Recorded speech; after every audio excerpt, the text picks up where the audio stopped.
রোজা রেখে পায়ের রিক্সা চালাতে কষ্ট হয় না?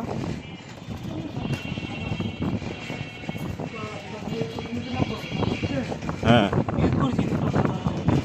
না, তা তো অবশ্যই নিয়তের উপরে হচ্ছে বরকত। কিন্তু রোজা থেকে তো আর ওই রকম চালানো যায় না। হুম হুম। হ্যাঁ, মানে আগে দেখা গেছে কি যদি 500-600 কামাইতেন এখন কামানো লাগে অর্ধেক এরকম।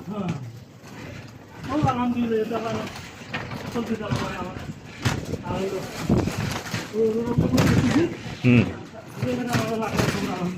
যাক আলহামদুলিল্লাহ। সব কটা রোজাই ছিলেন? মাশাআল্লাহ। হ্যাঁ,